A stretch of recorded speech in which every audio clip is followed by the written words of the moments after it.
an interview with Crysstal Hubbard, who's a producer and actor and writer and director here in San Diego. Yes. Yes. What projects have you been working on recently? Currently, the one I'm most involved in is one we're calling Supergirl Unburdened.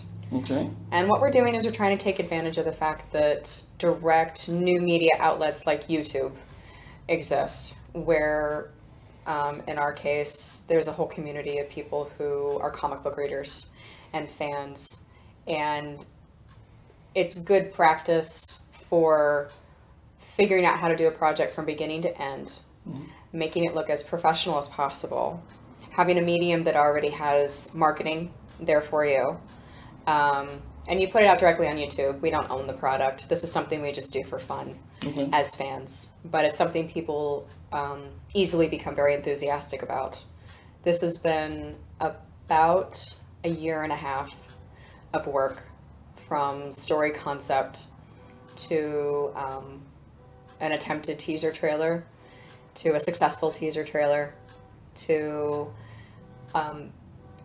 being able to set up a team that can help me from beginning to end. Okay. And it'll be hopefully several videos, several episodes, doing several story arcs. It's a way to create a foundation for a production company that someday will do original projects and send them to film festivals. But it is about Supergirl. That was a character I was very excited about when I was younger. It was a very powerful character. She's very popular. And I feel that there are a lot of stories that could be told. This was a girl who was, she lost her home, her family, and the life she thought she was going to have when she was a teenager, which is very different from Superman's story and how he grew up. Essentially a human on Earth. He just had powers and he didn't know he was an alien. For her, Earth is a very alien planet. That makes her story very different from his. And we are approaching the story as if it's not an origin story. The characters, they would have been in her age group. Supergirl, Robin, Speedy are now grown up and older. And some really bad things have happened. Some really good things have happened. And we're kind of catching up with the world that they live in. It's a world we've made a little bit different just to have some fun with the characters and explore some relevant storylines for what's happening in the news today. We are pulling a lot of influence from there, almost as much as we're pulling from comic books. And we start filming it, and it feels like getting to play dress up in front of a camera. Right. It's fun. It's just, it's fun, and it's wonderful how the communities come together just because they're enthusiastic about telling the story. So you're acting in it as... I am. I am Supergirl. More specifically, I'm the woman who used to be Supergirl. Interesting. Yes. And when we come into the storyline, when the audience first sees it, you're going to see a story that will raise a lot of questions. You're going to see a world and a way of life that raises a lot of questions because it's very different from the comic books and the story that people would be familiar with.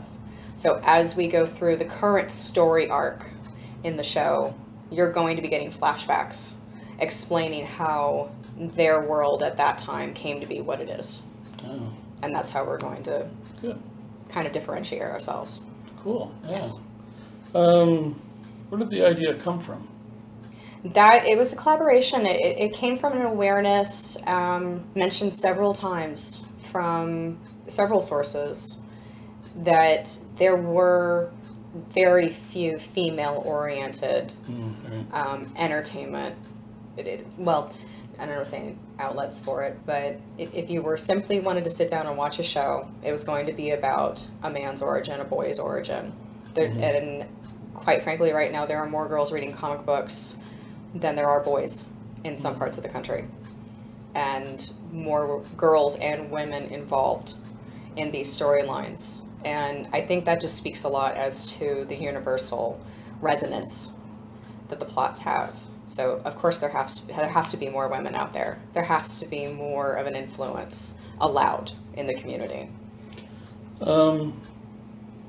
And you have other projects you're doing? I do. There are several I've been cast in, including one called Broken Choices. And that's done by another local filmmaker named Dante Dumas.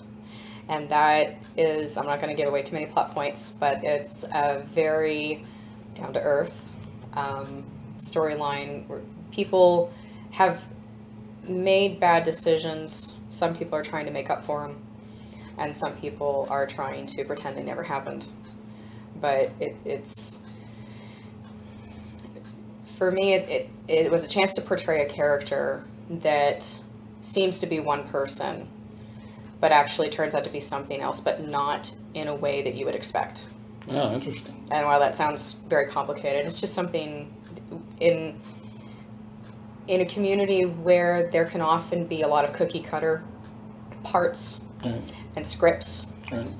It's nice to see somebody like Dante has put a little more effort into creating a more three-dimensional character that isn't exactly what you would think, but certainly plays off something we would expect to see, because it's a storyline and a character that maybe in some exaggerated sense or undertone people could relate to. Do you have the poster here? Not for that one. Not for that nope. one. Okay. We'll leave that up to Dante. Okay. Yeah, I've noticed a lot of people want to be screenwriters, so they follow the cookie cutter, but they don't really have anything new to say. Oh. So it's nice to have new points of view. Yes. Anyone can call themselves a writer. Right. And that's great. Anyone could be a writer, and anyone should be given the opportunity to do that. I don't think there's anything beyond how we could tell our story, how we could try to relate to people, how we can even just try to get maybe the voices in our head out of it. Right. Then putting pen to paper, sitting in front of a computer, putting it on film. Everyone deserves the opportunity.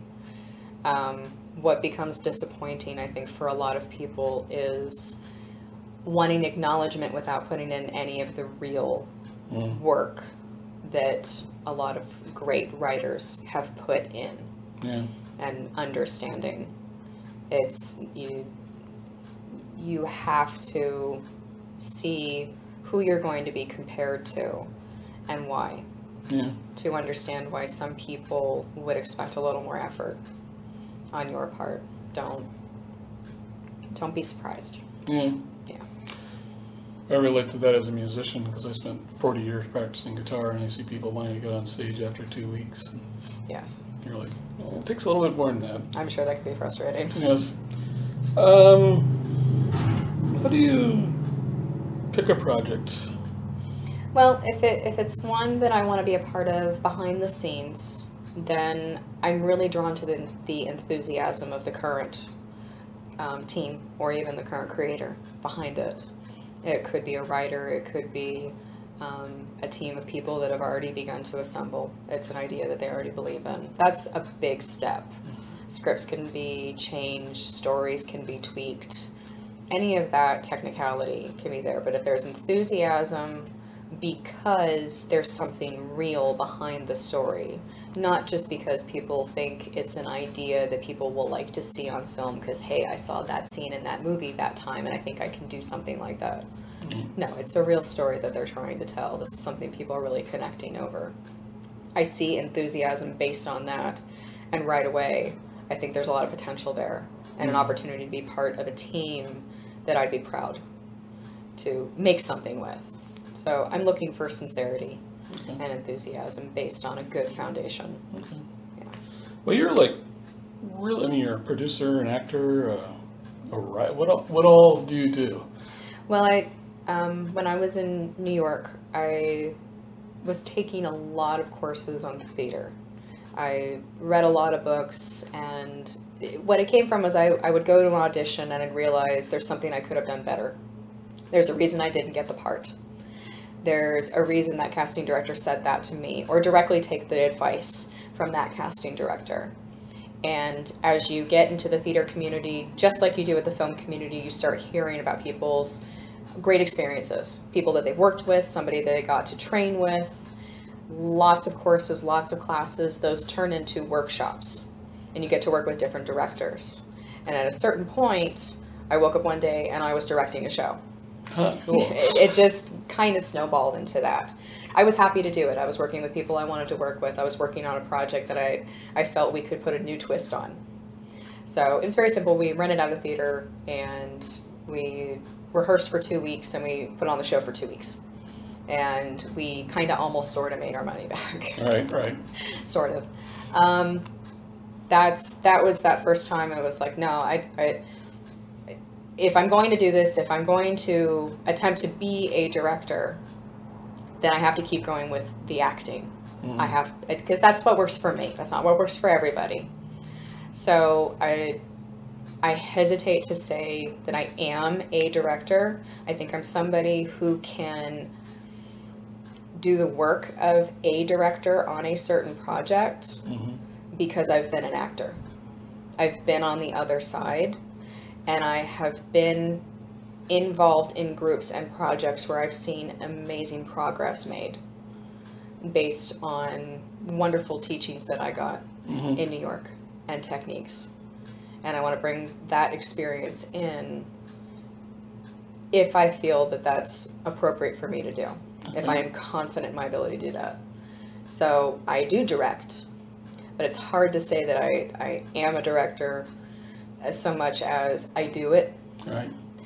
Because there are people who are directors. That's what they do. That's what they've always done. They were never really actors, and yet they're fantastic directors because there's something they've always understood as far as turning words on a script into a character, into something that could be seen in front of an audience. Yeah, and keeping all the scenes organized. There's a grunt work of the director as well, and line producer and assistant director, and I've been fortunate enough to be exposed to the responsibilities from beginning to end, a project from beginning to end, and understanding what everybody would have to do and the abilities each person would have to have in order to make it work, even if it's a job they've never done before. Yeah, pretty valuable assets. Yes, they can be. Yes. Do you want to talk about the other project here? Sure. Here we go. Dying Alone. Oh, cool. All right. This is a project that a dear friend of mine in New York named David S. Zucker. It became his brainchild, or bunny, as we like to call it. Okay. If I were to break it down, it's really a story about second chances.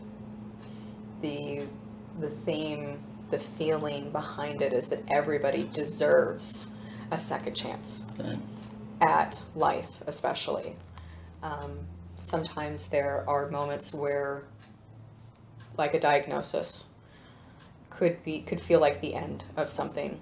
Could feel like you won't get a chance to do a lot of things unless something happens, unless something goes right.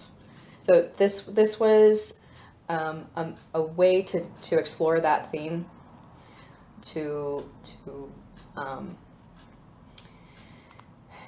It really came from a lot of stories about women who had families or they themselves came from another country.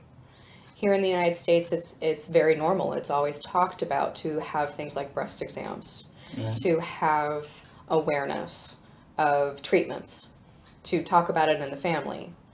Is it something that is genetic in your family? But if you were to go international, that wouldn't happen as often. There are still a lot of stories people can tell about, even with a diagnosis, the woman wouldn't talk about it. She wouldn't tell her family.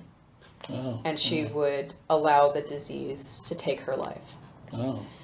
And what's also happened from then, it would be passed down to the children. Not the disease itself, but the idea that you didn't talk about it, so the daughters and sometimes the sons would go through their life without ever knowing that it's something they should be aware of, something that they should... Something that got passed to them. Right. Could have been. It's something that they were susceptible to because nobody talked about how Grandma died. Nobody talked about how Aunt Claire died. And if you were to talk to even some young women whose families are, as they would put it, old world families, they wouldn't have gone through the experiences a lot of young women in this country have gone through, where we've been educated about it and allowed an opportunity to have even an exam that could allow early detection and early treatment and even prevention through certain surgeries. That it's not very common everywhere. And that gets tied into this story. That was a way to tell this. And so you have two childhood friends who could have become more than that.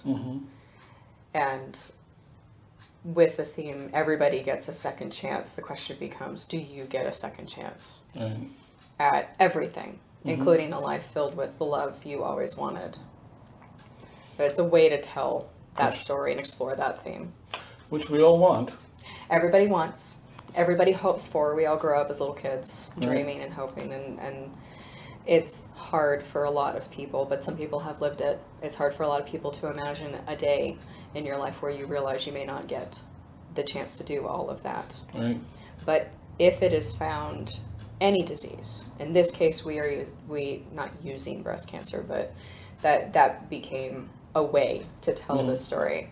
It could be anything you are diagnosed with.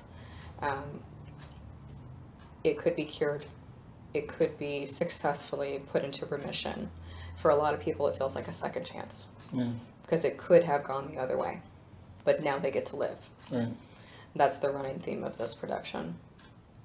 And they probably live a lot more aware that they're alive than for some people, before. Yes. It can feel like more of a gift. That second chance can feel like more of a gift.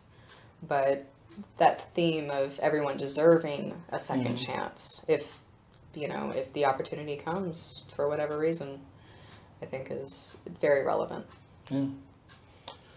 Okay, is there anything else you would like to I think that's good. All right. Yep. Well, thank you for coming out and talking with us. Thank you, Douglas. And I hope all your projects go well for you. Me too. Thank you. Yep.